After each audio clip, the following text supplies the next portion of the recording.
Hello students.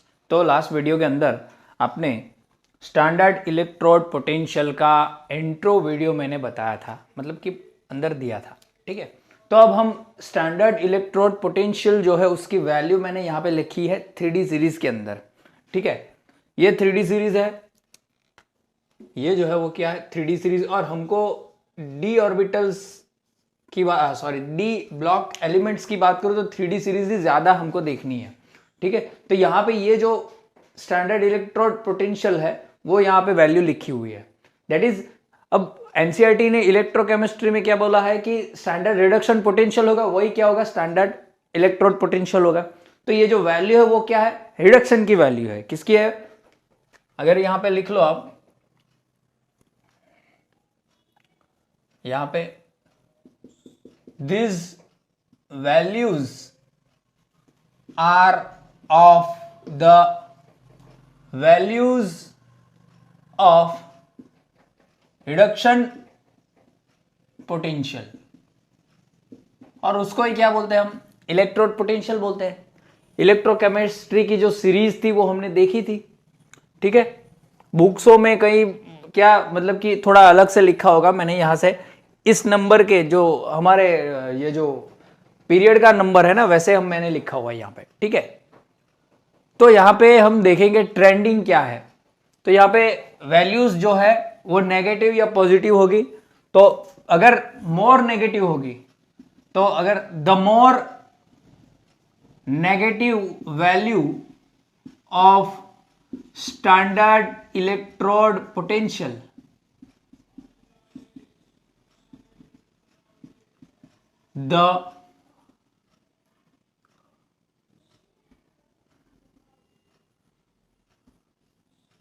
that means the more stability of that charge species, या फिर यहां पे स्पीशीज लिख दो या फिर स्पीशीज लिख दो तो भी चलेगा। दैट मीन्स कैटायन की बात कर रहा हूं। अगर ये जो वैल्यू है वो ज्यादा नेगेटिव होगी, मोर नेगेटिव होगी, तो उसका जो कैटायन होगा वो ज्यादा स्टेबल होगा। क्यों, ये जो वैल्यू है वो रिडक्शन की वैल्यू है। यू ऑल नो ये क्या वैल्यू है, रिडक्शन की वैल्यू है। इसका मतलब है कि जब Ti2+ को 2 इलेक्ट्रॉन देंगे तब Ti बनेगा, that is in aqua form, this is in solid form. So यहां जो वैल्यू मिली हमें, ठीक है, इलेक्ट्रोड रिडक्शन पोटेंशियल की, ये क्या है, -1.63 वोल्ट है। ठीक है, तो यही मैं समझाने वाला हूं कि अगर रिडक्शन में इतनी नेगेटिव वैल्यू है, इसका मतलब कि ये जो है वो ज्यादा स्टेबल है और रिडक्शन नहीं करना चाहता, इसलिए ये नेगेटिव वैल्यू आ रही है। वो आगे मैंने बताया हुआ है, मतलब कि जितनी नेगेटिव वैल्यू उतना वो रिडक्शन करना नहीं चाहेगा, तो क्या करना चाहेगा, ऑक्सीडेशन करना चाहेगा। दैट मीन्स इससे ज्यादा ये स्टेबल है, तो हम ऐसा लिख सकते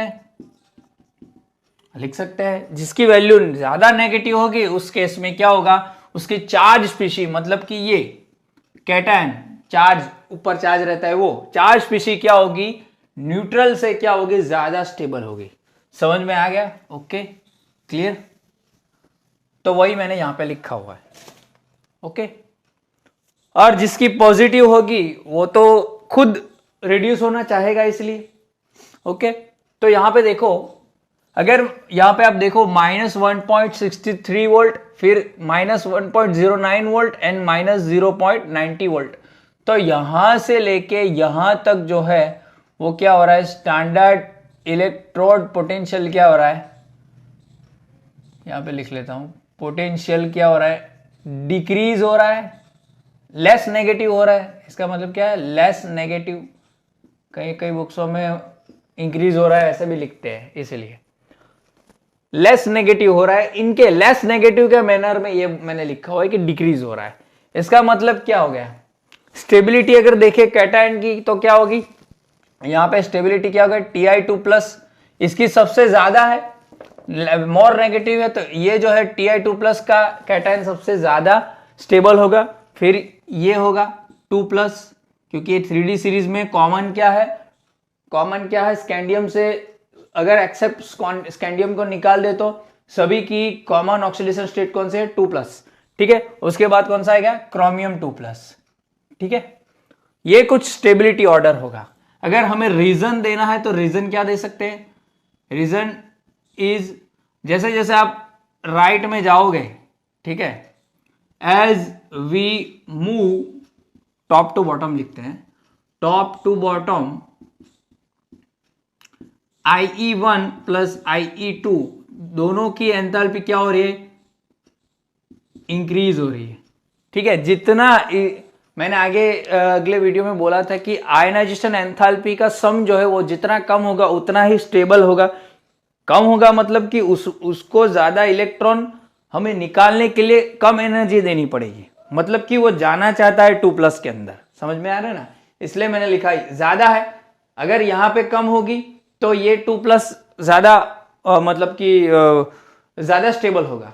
अगर Ti में से Ti2+ बनाना है, ठीक है, टाइटेनियम से टाइटेनियम 2+ बनाना है तो हमको 2 इलेक्ट्रॉन निकालने होंगे, मतलब कि IE1 और IE2 देनी पड़ेगी। और जो वो कम होगी इसका मतलब है कि वो इजीली इलेक्ट्रॉन दे रहा है, इसीलिए ये क्या होगा ज्यादा स्टेबल होगा तो ही देगा। Ti2+ ज्यादा स्टेबल होगा तो ही वो उसमें जाना चाहेगा Ti, नहीं तो नहीं जाएगा। तो जैसे जैसे आप ऐसे जाओगे ना तो ये बढ़ेगी, इसीलिए ये क्या हो रही है स्टेबिलिटी ऐसी होगी, समझ में आया। रीजन ये है। या फिर आप इलेक्ट्रोड पोटेंशियल की वैल्यू दिखा के भी समझ यहाँ पे क्लियरिटी आ रही है कि इसकी वैल्यू ज्यादा नेगेटिव है तो ये जो है वो रिडक्शन करना नहीं चाहेगा, इसीलिए ये ज्यादा स्टेबल होगा देन ये क्लियर, समझ में आया।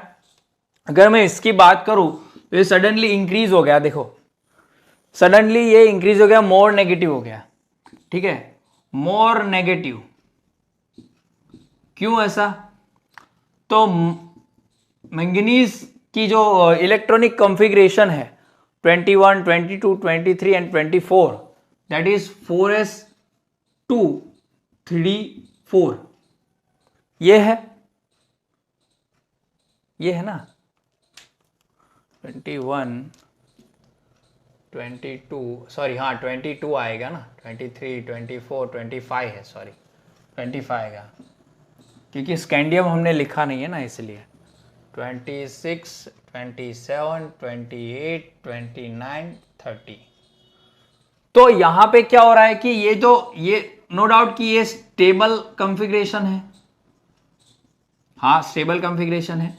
अगर यहां से 2 इलेक्ट्रॉन लूज कर दे और Mn2+ बना भी ले तो इलेक्ट्रॉन तो यहां से निकलेंगे क्योंकि ये वैलेंस शेल है, तो हाँ निकलेंगे 4s0 3d5। तो ये भी जो है वो कुछ ऐसा नहीं है कि स्टेबल नहीं है, ये भी क्या है स्टेबल कॉन्फ़िगरेशन है because of this half filled d orbital. इसकी स्टेबिलिटी जो है वो ठीक है लेकिन ये भी कुछ कम स्टेबल नहीं है, इसलिए ये क्या कर रहा है कि इजीली ये नेगेटिव हो रहा है, ठीक है, समझ में आ गया, ओके। या फिर हम बोल सकते हैं कि ये ज्यादा नेगेटिव ये शो कर रहा है, मतलब कि ये जाना नहीं चाहेगा, ये 2+ जो है वो ज्यादा स्टेबल है, यही मैं बताने वाला हूं कि 2+ ज्यादा स्टेबल है इसलिए यहां पे जाना नहीं चाहेगा वो। ऑलरेडी ये स्टेबल है तो भले ही ना जाए, ये भी स्टेबल है लेकिन ये भी कुछ कम स्टेबल नहीं है, ठीक है, इसलिए ये नेगेटिव बता रहा है, समझ में आ गया। इसका मतलब क्या है कि Mn2+ से Mn बन रहा है तब जाके ये वैल्यू आ गई। अब नेगेटिव आई मतलब कि ये स्टेबल है ऑलरेडी, अगर इसमें नहीं जाएगा तो भी चलेगा, समझ में आ रहा है, इसलिए ओके। फिर वापस से देखो यहां से लेके यहां तक जो है वो क्या हो रहा है, सेम इलेक्ट्रोड पोटेंशियल क्या हो रहा है डिक्रीज हो रहा है, तो क्या होगा Fe2+ स्टेबिलिटी ज्यादा होगी CO2+ से और Ni2+ की सबसे कम, क्या होगा IE1 प्लस IE2 क्या हो रहा है इंक्रीज हो रहा है। यही सेम रीजन लिखना है जो हमने आगे लिखा, ठीक है, क्लियर, यही लिखना है जो हमने आगे लिखा, सेम ये जो ऑर्डर है वो भी सेम ही रहेगा, ठीक है। फिर इसकी बात करूं मैं तो ये जो है पॉजिटिव दिखा रहा है, ये जो है वो क्या दिखा रहा है पॉजिटिव दिखा रहा है, क्योंकि यू ऑल नो कि कॉपर जो है उसकी कॉन्फ़िगरेशन की मैं बात करूं 29 है, तो 4s1 3d10 ये इसकी कॉन्फ़िगरेशन है, ठीक है, 4s1 3d10 है ना, सॉरी हाँ, तो Cu2+ की पहले दे देता हूं, तो यहां से एक इलेक्ट्रॉन जाएगा और यहां से जाएगा, तो ये जो है वो बहुत ही अनस्टेबल है, यू ऑल नो ये क्या है, अनस्टेबल कॉन्फ़िगरेशन है, मतलब कि Cu2+ मैंने 2+ में से 2 इलेक्ट्रॉन निकाल दिए, तो ये अनस्टेबल कॉन्फ़िगरेशन है, तो ये 2 इलेक्ट्रॉन लेके रिड्यूस हो जाएगा Cu में, बिकॉज यहां पे भी क्या होगा, एक इलेक्ट्रॉन आ जाएगा 3d10 हो जाएगा, तो ये कॉन्फ़िगरेशन बन जाएगी, इसीलिए ये रिडक्शन का ये जो इलेक्ट्रोड पोटेंशियल है वो क्या दिखा रहा है, पॉजिटिव दिख रहा है, क्योंकि वो रिड्यूस होगा, Cu2+ क्या है, अनस्टेबल है, तो वो Cu में कन्वर्ट हो जाएगा, इसलिए ये रिडक्शन पोटेंशियल क्या दिखा रहा है, रिडक्शन का मतलब क्या है, 2 इलेक्ट्रॉन लेगा, इसलिए ये जो है वो ज्यादा स्टेबल नहीं है, यहां पे क्या होगा, Cu is more stable then Cu2+, तो ये ऐसे नहीं रहेगा, ये इसमें आ ही जाएगा, दूसरे की बात नहीं है, दूसरे में तो 2+ ज्यादा स्टेबल है इसलिए, लेकिन इस केस के अंदर क्या है कि ये देखो 3d9, फिर ये देखो ये तो 0 है, जब अनस्टेबल कॉन्फ़िगरेशन है 2 इलेक्ट्रॉन लेके यहां पे 1 और ये पूरा स्टेबल हो जाएगा, ये क्या हो गई, स्टेबल, ठीक है, क्लियर, समझ में आया इतना, ओके। अगर जिंक की मैं बात करूं तो स्लाइटली वो क्या हो रहा है, इंक्रीज हो रहा है ना, जिंक इंक्रीज हो रहा है, तो जहां पे देखो 30 है, जिंक जो है वो क्या है 30 है, तो क्या होगा 4s2 3d10, तो ये भी क्या है, स्टेबल कॉन्फ़िगरेशन है, हाँ स्टेबल है, लेकिन ऐसा नहीं है कि अगर 2 इलेक्ट्रॉन लूज करके Zn2+ बनाएगा तो भी ये 4s 0 हो जाएगी, 3d10 हो जाएगा, मतलब कि ये भी स्टेबल ही, ऐसा नहीं है कि ये स्टेबल नहीं है ना, ये देखो यहाँ पे ये भी स्टेबल था, तो ये भी स्टेबल है, इसलिए ये 2+ क्या कर सकता है, लूज कर सकता है, ठीक है, क्योंकि ये 2+ भी क्या है, स्टेबल है, इसलिए नेगेटिव तो शो कर रहा है, नेगेटिव तो शो कर रहा है, मतलब Zn2+ जो है वो क्या है, नियरली स्टेबिलिटी शो करती है ये, ठीक है, इतना ज्यादा नहीं, इससे पता चलता है कि Zn2+ भी स्टेबल है और Zn भी स्टेबल है, ऐसा नहीं है, लेकिन Zn2+ और Zn के बीच स्लाइटली डिफरेंस है स्टेबिलिटी का, ठीक है, ये नेगेटिव शो कर रहा है, मतलब Zn2+ जो है वो ज्यादा स्टेबल होगा थोड़ा सा, क्योंकि यहाँ पे नेगेटिव शो कर रहा है, अगर पॉजिटिव होता तो Zn स्टेबल होता, ठीक है, क्लियर, समझ में आया कि यहां पे आपको वैल्यू देखनी है, और हमेशा याद रखना कि ये रिडक्शन पोटेंशियल की वैल्यू है, तो वो रिडक्शन के लिए जो भी आप रिडक्शन कर रहे हो ना, 2 इलेक्ट्रॉन, या यहाँ पे डी ब्लॉक एलिमेंट्स की बात हो रही है तो 2 इलेक्ट्रॉन ही यहाँ पे दोगे, तीसरा इलेक्ट्रॉन मतलब कि 3+ भी आएगा आगे जाके, तो ये 2 जो इलेक्ट्रॉन हम दे रहे हैं, ठीक है, तो उसकी जो वैल्यू है वो यहाँ पे लिखी होगी, इससे हमें पता चलेगा कि पर्टिकुलर जो मेटल है वो रिएक्शन करेगी कि नहीं करेगी, मतलब कि वो रिड्यूस होगी कि नहीं होगी, या ऑक्सीडाइज होगी या रिडक्शन होगी, उसका रिडक्शन होगा, वो हमें यहां से इस वैल्यू से पता चलता है, ठीक है, क्लियर, इतना नोट करो। अब यहां पे देखो मैंने एक एग्जांपल, ये चीज जो मैंने बताई आपको समझाई, वही उसको क्लैरिफाई करने के लिए एक एग्जांपल दिया हुआ है, ये तो आपको मालूम है, शी है, स्टैंडर्ड हाइड्रोजन इलेक्ट्रोड जो होता है वही है, उसकी वैल्यू क्या है, 0 है, रिडक्शन पोटेंशियल उसका 0 है, ठीक है, 2H+ जब 2 इलेक्ट्रॉन देगा तो वो 0 बताएगा, शी है, शी था ना वो इलेक्ट्रोकेमिस्ट्री हमने चैप्टर 3 देखा था।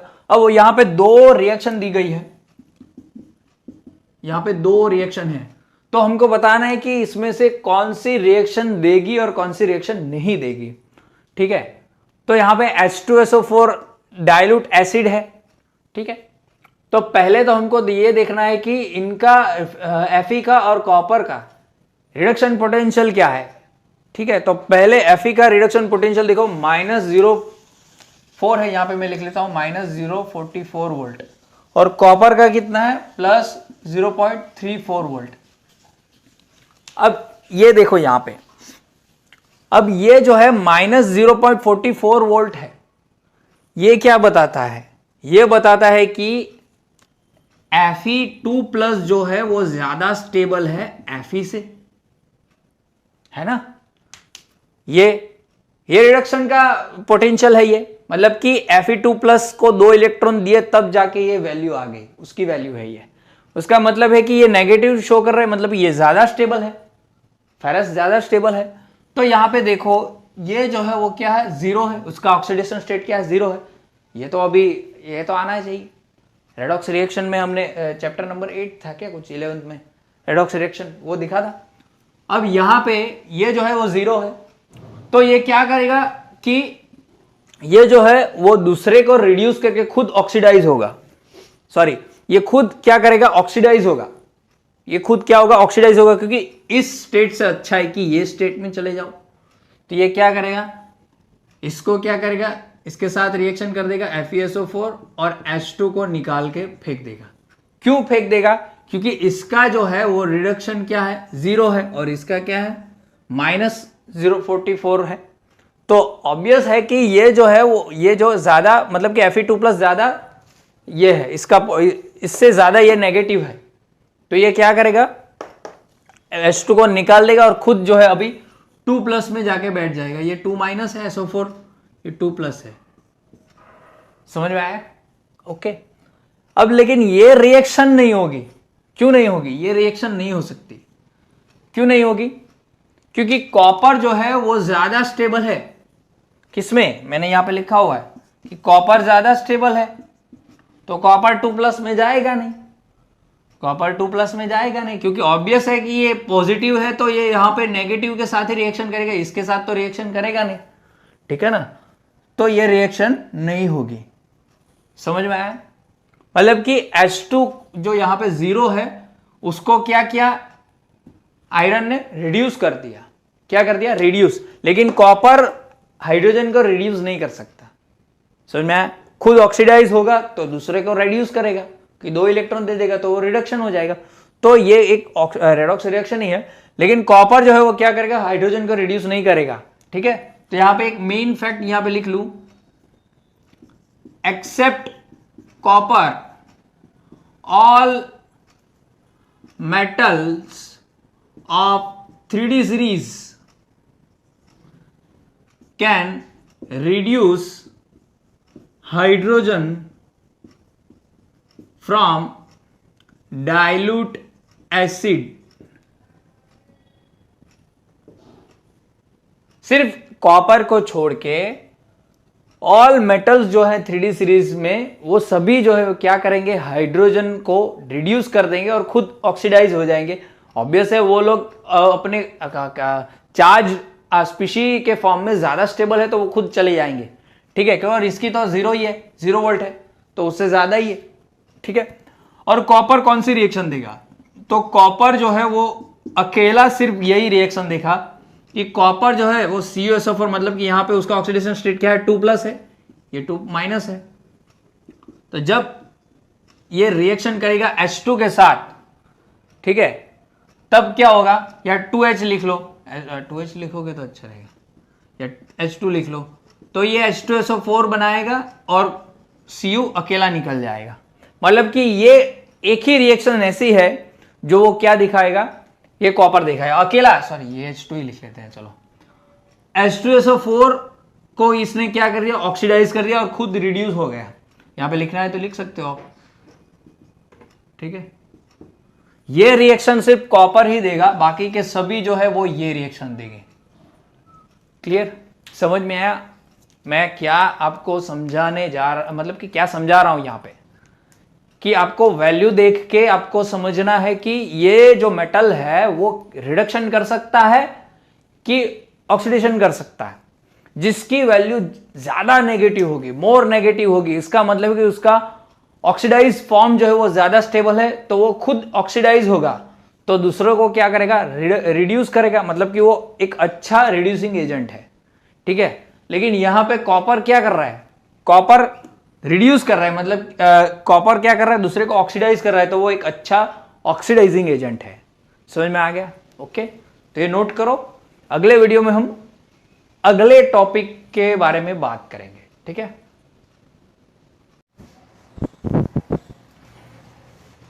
हेलो स्टूडेंट्स, तो अगले वीडियो में हमने स्टैंडर्ड रिडक्शन पोटेंशियल की वैल्यू के बेसिस पे फर्दर रिडक्शन हो सकता है कि नहीं हो सकता, फर्दर रिएक्शन देगा कि नहीं देगा, उसके बारे में बात की थी।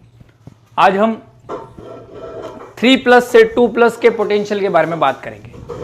दैट इज ये वाला standard electrode potential of 3+ to 2+, मतलब कि ये भी रिडक्शन पोटेंशियल ही है। ठीक है, यहाँ पे क्या हो रहा है, कोई 3+ है, इसको एक इलेक्ट्रॉन हम देंगे तो वो 2+ के अंदर क्या होगा, रिड्यूस हो जाएगा।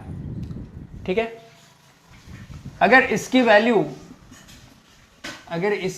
3+ to 2+ की वैल्यू यहाँ पे पॉजिटिव आएगी, ठीक है, तो क्या होगा कि इजीली रिड्यूस हो जाएगा, ऐसा हम बोल सकते हैं। या फिर किसी की वैल्यू, इसकी वैल्यू जो है वो अगर मानो कि नेगेटिव आ जाए, ठीक है, नेगेटिव आ गई, इसका मतलब है कि नॉट इजीली रिडक्शन होगा, नॉट इजीली रिडक्शन, और यहाँ पे इजीली रिडक्शन हो जाएगा। ठीक है, वैल्यू ही बताएगी, सीधी सी बात है, वैल्यू ही बताएगी। तो हम 3D सीरीज की बात करेंगे। तो फर्स्ट यहां पे है हमारा स्कैंडियम विच इज 21, तो 33+ है, तो क्या होगा 4s2 3d1। ठीक है, लेकिन यहाँ पे ये तो न्यूट्रल स्पीशी का है, तो 3+ निकालोगे तो यहां से निकलेगा 2 इलेक्ट्रॉन और यहां से 1 निकलेगा 0। अब भी ऐसा कुछ होगा तो कॉन्फ़िगरेशन क्या होगी, 3s2 3p6 यहां तक होगी, ये 0 हो गए तो यहां तक होगी, उसके बाद जो है 4s आएगा, उसके बाद 3d आएगा। तो ये तो देखो कंप्लीट है, फुल फिल्ड है, तो ये क्या होगी, स्टेबल कॉन्फ़िगरेशन होगी। ये क्या है, स्टेबल कॉन्फ़िगरेशन है।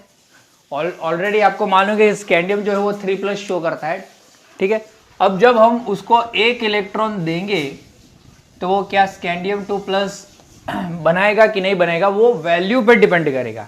किस पर डिपेंड करेगा, वैल्यू पर डिपेंड करेगा। ठीक है, अब ये जो स्कैंडियम है ना, उसको 1 इलेक्ट्रॉन देंगे तो ये क्या बन जाएगा, 1 इलेक्ट्रॉन यहाँ पे क्या किस में एंटर होगा, इसके अंदर एंटर होगा, मतलब कि 4s1 3d0 ऐसा कुछ होगा, क्योंकि पहले तो 4s में जाएगा, लोअर एनर्जी है ना। तो सीधी सी बात है, ये तो कैसी है, अनस्टेबल कॉन्फ़िगरेशन है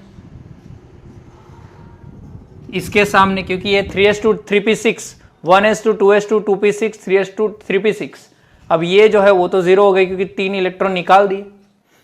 ठीक है, तो यहां से यहां तक जाने में अनस्टेबिलिटी आएगी, इसलिए इसकी जो वैल्यू होगी, ई रिडक्शन की वैल्यू होगी, वो कैसी होगी,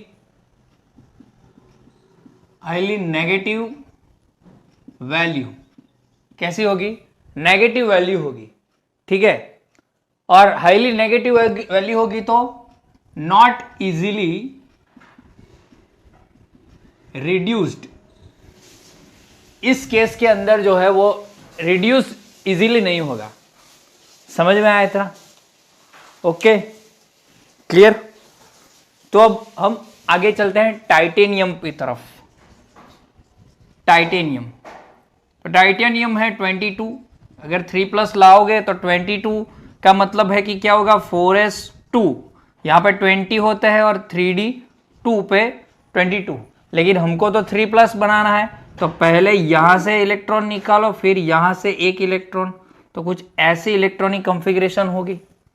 ठीक है, अगर ये निकाल देना हो तो ये निकाल दो, कोई जरूरत है नहीं, कुछ ऐसी कॉन्फ़िगरेशन होगी। ठीक है, तो ये तो देखो आप, ये कॉन्फ़िगरेशन देखो, ये स्टेबल है कि नहीं स्टेबल है, ये कैसी है, अनस्टेबल है, अनस्टेबल कॉन्फ़िगरेशन है।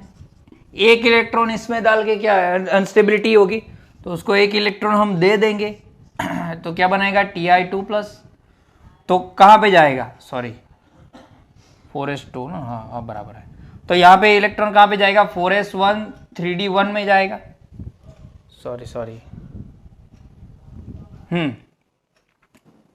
इसमें जाएगा। सॉरी यहाँ पे नहीं जाएगा, इलेक्ट्रॉन इसमें जाएगा, ठीक है, 4s0 3d2। हाँ तो ये जो है, हाँ इसमें जाएगा। तो ये बोल सकते हैं कि इससे तो थोड़ी स्टेबल है, क्योंकि इसमें एक इलेक्ट्रॉन था, एक तो फिर फालतू ही है, तो ये पार्शियली स्टेबल बोल सकते हैं इसको। क्या बोल सकते हैं? Partially stable. क्या बोल सकते हैं हम? Partially stable. मतलब कि पहले जो स्टेबिलिटी थी ना, उससे ये स्टेबिलिटी थोड़ी सी ज्यादा है, ठीक है, तो ये पार्शियली स्टेबल है। तो इसका जो रिडक्शन पोटेंशियल होगा वो होगा -0.37, मतलब कि नेगेटिव ही होगा, ठीक है, not easily reduced but reduced, मतलब कि होता तो है रिड्यूस, लेकिन ज्यादा मेहनत थोड़ी करनी पड़ेगी, नेगेटिव वैल्यू है इसलिए, ठीक है। समझ में आया इतना? ओके। अब बात करते हैं हम हमारे वैनेडियम की, लेकिन वैनेडियम से पहले एक कंसेप्ट है, वो मैं आपको बता रहा हूं, जो कोऑर्डिनेशन कंपाउंड के अंदर, मतलब कि चैप्टर नंबर 9 के अंदर आएगा, डी ऑर्बिटल के लिए। ये जो डी ऑर्बिटल है ना, इसमें है dxy, dyz, dxz, dx2, -y2, dz2, ये 5 ऑर्बिटल है। तो इसके अंदर क्या होता है? स्प्लिटिंग हो जाती है, स्प्लिटिंग ऑफ डी ऑर्बिटल। क्या हो जाती है? स्प्लिटिंग, ठीक है। जो 3 ऑर्बिटल है, जिसे हम T2g भी बोलते हैं, ये है dxy, dyz, dxz, इसे T2g ऑर्बिटल भी बोलते हैं। और बाकी जो बची है वो है dx2, -y2 और dz2, तो इसे बोलते हैं Eg ऑर्बिटल्स। अगर आपको मालूम हुआ तो बहुत पहले आया था ऑर्बिटल्स के केसेस के अंदर, ठीक है, T2g ऑर्बिटल्स और Eg ऑर्बिटल्स। ये अभी मैं क्यों बता रहा हूं? क्योंकि अगर मान लो कि ये जो है वो लोअर एनर्जी वाली ऑर्बिटल्स है, लोअर एनर्जी वाली, और ये जो है वो हायर एनर्जी वाली है। 11th में देखो, अगर आपको ये Eg और T2g लिखा हो तो पहले इलेक्ट्रॉन इनके अंदर भरता है। तो मैं यहां पे बता देता हूं, first electrons filled in T2g orbitals because of after splitting की बात करो, डी ऑर्बिटल जब स्प्लिट हो जाएगी ना, तब की बात करो, because of lower energy after splitting. So if 3 electrons are filled in T2g, that means क्या होगा? इसमें अगर 3 इलेक्ट्रॉन भर जाएंगे तो हाफ फील्ड हो जाएगी। Half field stability gains. अगर इसके अंदर 3 इलेक्ट्रॉन होंगे स्प्लिटेड और डी ऑर्बिटल के अंदर, तो ये क्या होगी? हाफ स्टेबिलिटी बोली जाएगी, हाफ फील्ड स्टेबिलिटी बोली जाएगी, ठीक है। समझ में आया इतना? ओके। तो वैनेडियम की अब बात करते हैं, क्योंकि वैनेडियम के केसेस में ये होगा। तो ये 21, 22 और ये 23, ठीक है। हमको 3+ बनाना है, तो क्या होगा? 4s2, यहाँ पे 20 और 3d3, ठीक है। 3 इलेक्ट्रॉन निकालने हैं, तो 2 इसमें से पहले निकालो और 1 इसमें से, मतलब कि ये 2 होगा, ठीक है। फिर 1 इलेक्ट्रॉन एक्सेप्ट करवाएंगे तो वैनेडियम 2+ बन जाएगा। ओके, क्या बन जाएगा? वैनेडियम 2+ बन जाएगा, ठीक है। तो ये यहाँ पे 0 लिख लेता हूं। तो यहाँ पे ये देखो, ये कुछ स्टेबल है क्या?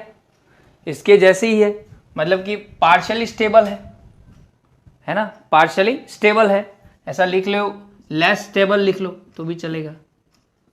पार्शियली स्टेबल है मैंने यहाँ पे लिखा हुआ है, इससे ज्यादा थोड़ी स्टेबल है, बस इसलिए ये नेगेटिव शो कर रहा है, और हो तो रहा है लेकिन थोड़ा मेहनत करनी पड़ेगी। अब यहाँ पे क्या देखो, 3d2 है, अब स्प्लिटिंग के केसेस में ये हो रहा है कि 4s 0 और 3d 3 हो रहा है यहां पे। समझ में आ रहा है क्यों d के अंदर 3 इलेक्ट्रॉन चले गए? ठीक है, इसीलिए ये अब यहां पे स्टेबिलिटी गेन हो रही है, T2g ऑर्बिटल्स में जा रही है 3 यहां पे, इसलिए ये स्टेबिलिटी गेन कर रहा है। इसलिए इसका जो रिडक्शन पोटेंशियल आ रहा है वो लेस नेगेटिव -0.26 ऐसा कुछ आ रहा है वोल्ट। ठीक है, मतलब कि ये रिड्यूस हो जाएंगे, मेहनत करवाएंगे लेकिन रिड्यूस तो हो जाएंगे। समझ में आया? Okay, clear? इसमें कोई भी आपको मतलब कि समझ में नहीं आया हो तो आप मुझे पूछ लेना कि क्या रीज़न मैंने बताया इनके अंदर। ठीक है, अब इसके बाद जो है वो है क्रोमियम। तो क्रोमियम की बात करते हैं। नंबर 4 जो है वो है क्रोमियम। इसका एटॉमिक नंबर है 24। 24 मतलब कि यहाँ पे क्या होगा, हमने 4s आगे लिखा है ना, 4s1 3d5।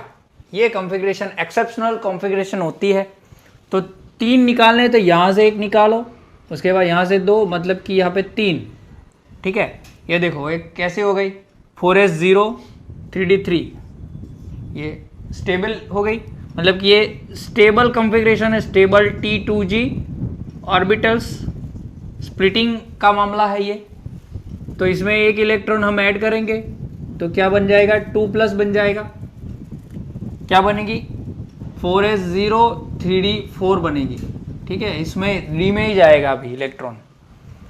तो यहाँ पे क्या होगा, इसकी स्टेबिलिटी क्या है, अनस्टेबल है। 4 इलेक्ट्रॉन मतलब कि अनस्टेबल, इसलिए इसका जो रिडक्शन पोटेंशियल है वो क्या आता है, -0.41 वोल्ट, नॉट इजीली रिड्यूस्ड।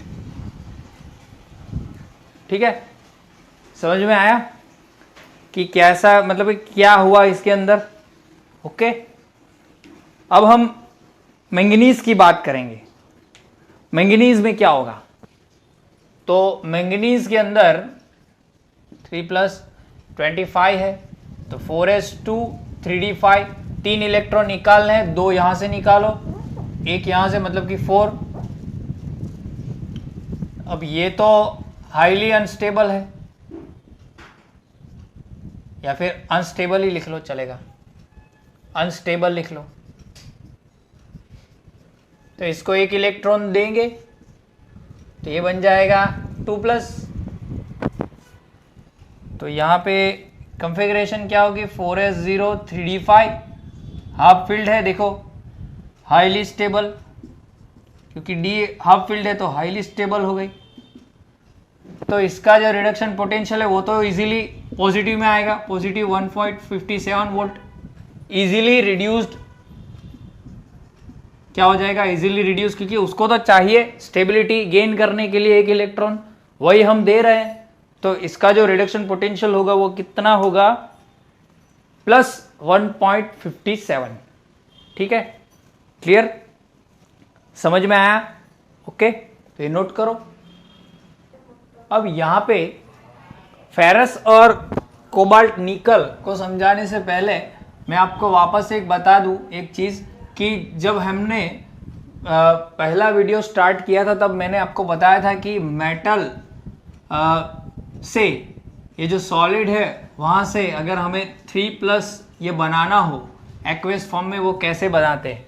ठीक है, ये चीज़ जो है वो ऐसे नहीं बनती। पहले इसको क्या करना पड़ता है, एंथैल्पी ऑफ सब्लिमेशन देनी पड़ती है गैस फॉर्म के अंदर। देन यहाँ पे 3+ बनाना है तो IE1 IE2 और IE3 देनी पड़ेगी, दैट इज तब जाके पॉजिटिव सॉलिड में बनेगा। अब एक्वेस फॉर्म में ले जाने के लिए, क्योंकि इलेक्ट्रोकेमिस्ट्री का फंडा है ना, तो यहाँ पे एंथैल्पी ऑफ हाइड्रेशन देनी पड़ती है ना। ये पूरा राउंड है, और यहाँ पे जो वैल्यू मिलेगी हमको वो कौन बताता है, ये वैल्यू हमको ये बताती है, जो एनसीईआरटी ने बोला था कि ये जो वैल्यू है वो कौन बताता है, ये रिडक्शन पोटेंशियल की वैल्यू ये बताती है।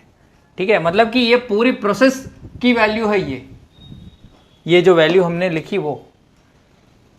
अब फेरस, कोबाल्ट और निकल की मैं बात करूं, they have almost same small size. उनकी साइज जो है वो क्या है, स्मॉल है। कैसे? In case of Fe3+, CO3+ and Ni3+, size कम हो जाती है, ठीक है, because of their effective nuclear charge increases and charge density increases, या फिर हाईली इंक्रीजेस लिख लो। चार्ज डेंसिटी कैटायन के फॉर्म में क्या हो रही है, हाईली इंक्रीज हो रही है। सो देयर, अब सीधी सी बात है, ये एनर्जी पॉजिटिव होती है, हमको देनी पड़ती है, ये भी एनर्जी पॉजिटिव होती है, हमको देनी पड़ती है, ये दो एनर्जी। लेकिन ये जो है वो नेगेटिव होती है क्योंकि निकल जाती है बाहर, हाइड्रेशन एनर्जी, ठीक है, वो भी अगले वीडियो में बताया था। सो देयर यहाँ पे क्या हो रहा है कि जो हाइड्रेशन एनर्जी होती है वो हाईली नेगेटिव होती है। कैसी होती है? हाईली नेगेटिव होती है, ठीक है। दैट्स वाई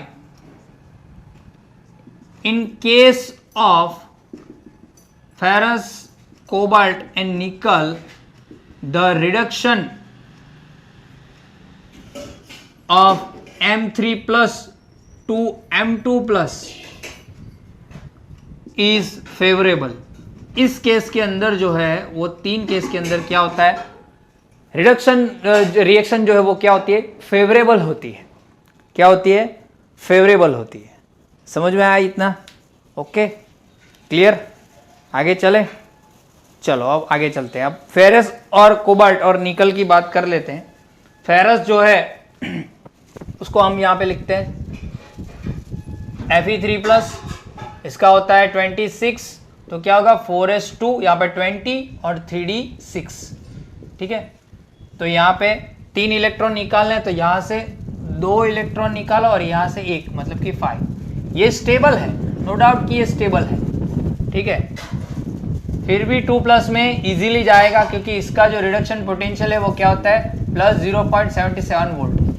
क्या होता है? पॉजिटिव होता है, ठीक है। क्या होता है? पॉजिटिव होता है।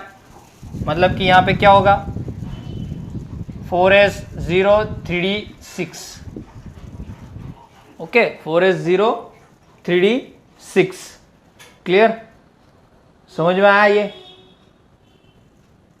तो यहाँ पे क्यों लिखना हो तो रीजन लिख लो, जन charge density increases. Charge density increase मतलब कि चार्ज जो है वो बहुत ही ज्यादा हो जाता है, इन शॉर्ट आप समझ लो ये, ठीक है। इफेक्टिव न्यूक्लियर चार्ज भी क्या होता है, बढ़ जाता है, और साइज जो है वो क्या होती है, डिक्रीज होता है, ओके, क्लियर? अब यहाँ पे कोबाल्ट के अंदर क्या होगा, सेम यहाँ पे एक काम करता हूँ मैं, ऊपर से ये निकाल देता हूँ कोबाल्ट का केस लिखने के लिए।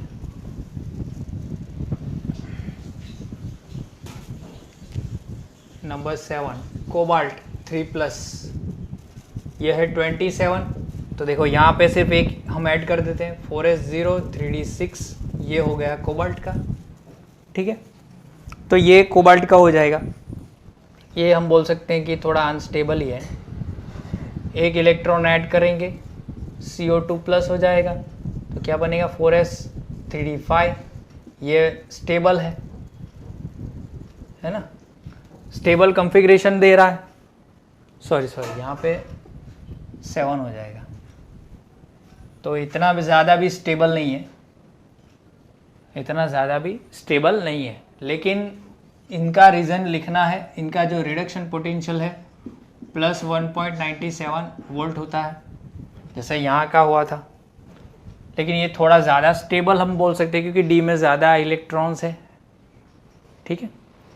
तो सेम साइज स्मॉलर, या फिर यहाँ पे लिख लेते हैं small size, effective nuclear charge ज़्यादा, और चार्ज डेंसिटी भी क्या होती है, ज़्यादा होती है। ठीक है, सेम निकल का केस होगा, यहाँ पे 4s0 3d7, ठीक है, ये भी अनस्टेबल, एक इलेक्ट्रॉन ऐड करेंगे Ni2 प्लस, क्या हो जाएगा 4s 3d8। ठीक है, तो सेम इसका भी जो रिडक्शन पोटेंशियल होगा, क्योंकि इसमें अंदर इलेक्ट्रॉन भर रहा है ना, तो स्टेबिलिटी ज़्यादा होती जाएगी, हाईली पॉजिटिव होगा ये। ठीक है, रीज़न नहीं लिख रहा हूँ मैं। ओके, ये तीनों के लिए जो है वो यही सेम फंडा रहेगा। ओके, क्लियर, समझ में आया?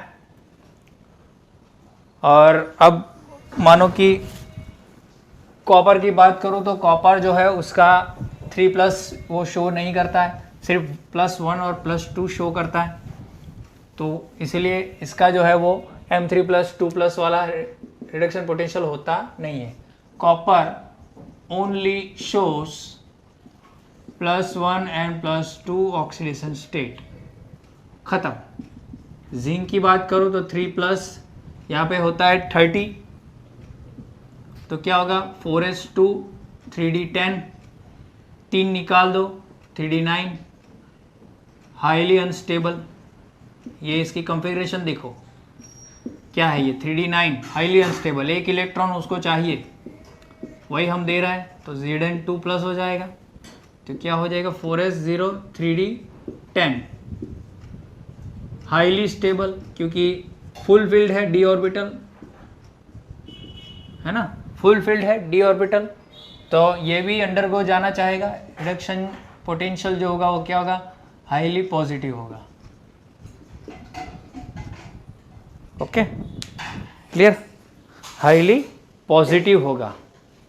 ओके, तो इस वीडियो के अंदर हमने 3+ से 2+ में जाने का जो रिडक्शन पोटेंशियल है वो देखा, उसकी वैल्यू से हमको पता चलेगा कि ये जो एलिमेंट्स है वो अंडरगो जाएंगे कि नहीं जाएंगे। अगर नेगेटिव होगी तो इजीली नहीं जाएंगे। ठीक है, वो डिपेंड करेगा उसकी कॉन्फ़िगरेशन पे, और जो 2-3 फैक्टर है वो स्प्लिटिंग वाला जो मैंने आपको बताया, जो कोऑर्डिनेशन कंपाउंड में भी आएगा, और ये फंडा जो इफेक्टिव न्यूक्लियर चार्ज और चार्ज डेंसिटी वाला वो फेरस, कोबाल्ट और निकल में लगेगा। ठीक है, तो इस वीडियो में इतना ही, आगे का टॉपिक हम अगले वीडियो में देखेंगे।